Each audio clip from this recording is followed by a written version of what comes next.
என்னப்பா நீங்களா? எங்க இவ்வளவு தூரம்? ராஜாவை எப்படி தனியா அனுப்புறது? அவனுக்கு துணையா வந்து. ஆமா, நீங்க இங்க தனியா? துணைக்கு யாரும் இல்லை, அதனால தனியா இருக்கு. எவ்வளவு நேரமா?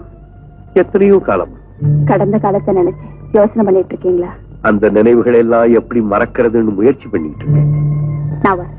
ஆண்டி சாப்பிட்டு போங்க. ஆண்டி. அப்பா அப்பா, சாதம் பத்தலைன்னா நான் குறைச்சு சாப்பிட்டுக்கிறேன். ஆண்டிய சாப்பிட சொல்லுங்கப்பா. இந்த ஏழை வீட்டுல சாப்பிடுறதுல ஆட்சேபனை இல்லையே.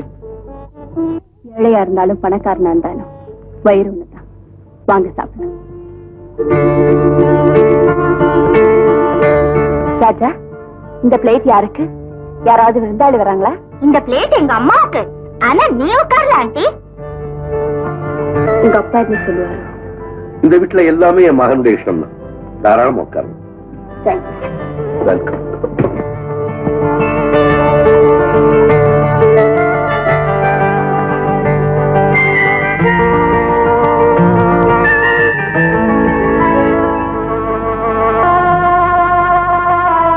ராதா இன்னும் வரல? இன்னும் வரல சார். ஆண்டி நீ இங்கே இரு, நான் பீடா வாங்கிட்டு வரேன். கொடுங்க, நான் கழுவுறேன். வேண்டாம். வீட்டுக்கு விருந்தாளியா வந்தவங்க கிட்ட வேலை வாங்குறது அவ்வளவு மரியாதை இல்லை. அவ்வளவு மரியாதை தெரிஞ்சா நான் ஒண்ணு கேட்கிறேன், அதுக்கு பதில் சொல்லுவீங்களா? பதில் சொல்ல முடியாதது எதையும் கேட்காது. கோபி, ராஜாவோட அம்மா யாரு? அவ ஒரு தேவதை. அந்த தேவதையை நீங்க காதலிச்சு கல்யாணம் பண்ணிக்கிட்டீங்களா? இல்ல, அவதான் என்ன காதலிச்சு கல்யாணம் பண்ணிக்கிட்டா. அப்புறம் ஏன் உங்களை விட்டுட்டு போயிட்டா? நான் ஏழைன்னு அவ தெரிஞ்சுக்கிட்டா. இல்ல, நீங்க ரொம்ப நல்லவரு, உத்தமர்னு தெரிஞ்சுக்கிட்டு போயிட்டாளோ என்னமோ. நீ பெரிய புத்திசாலி. என்னை பத்தி ரொம்ப நல்லா தெரிஞ்சு வச்சிருக்க.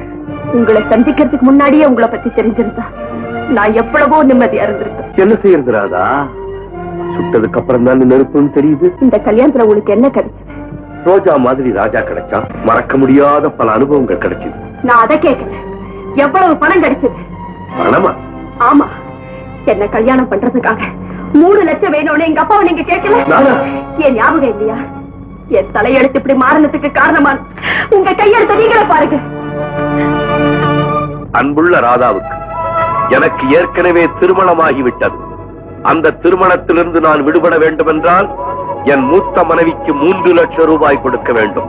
நான் உன் தந்தையிடம் கேட்டேன், அவர் மறுத்து விட்டார். நான் உனக்கு தேவை என்றால் பணம் எனக்கு தேவை. உன் பதிலை விரைவாக எழுதி ராமுவிடம் கொடுத்து அனுப்பவும். ராதா, இந்த லெட்டர் ராஜாவோட கால குணப்படுத்துற வரைக்கும் நான் கல்யாணமே பண்ணிக்க மாட்டேன். சொல்லுங்க கோபி, இந்த லெட்டர் நீங்க எழுதுனீங்க. குழந்தைய பத்தி தாய்க்கோ, தாயை பத்தி குழந்தைக்கோ எப்பவுமே தெரியக்கூடாது. ஏன் கோபி பேச மாட்டேங்கிறீங்க? இந்த லெட்டர் நீங்க எழுதுனே சொல்லுங்க ப்ளீஸ் கோபி. இன்னைக்கு தான் என் வாழ்க்கையிலேயே முதல் தடவையா உண்மையை பேசக்கூடிய சந்தர்ப்பம் எனக்கு கிடைச்சிருக்கு. ஏன் போய் பேசணும்? இந்த லெட்டரை நான் தான் எழுதுறேன். நீங்க இவ்வளவு பெரிய மோசக்காரன் தெரிஞ்சு கூட உங்களை என்னால மறக்க முடியாம துடிக்கிறேன்னு. நீ இப்பவாது உண்மையை தெரிஞ்சுக்கிட்டியே, அது என்னுடைய அதிர்ஷ்டம். கோபி, உங்க மனசாட்சிக்கு விரோதம் நம்ம சொல்லுங்க. நீங்க என்ன காதலிக்கிறீங்க, மனப்பூர்வமா விரும்புறீங்க, உண்மைதானே? இல்ல கோபி, ப்ளீஸ் உண்மையா சொல்லுங்க. உண்மையை தான் சொல்றேன். நீங்க என்ன விரும்பலன்னு ராஜா மேல சத்தியமா சொல்லுங்க. என் மகன் ராஜா மேல சத்தியமா சொல்றேன். என் வாழ்க்கையில் அவனை பெற்ற தாயை தவிர வேற யாரையுமே நான் விரும்புகிறேன்.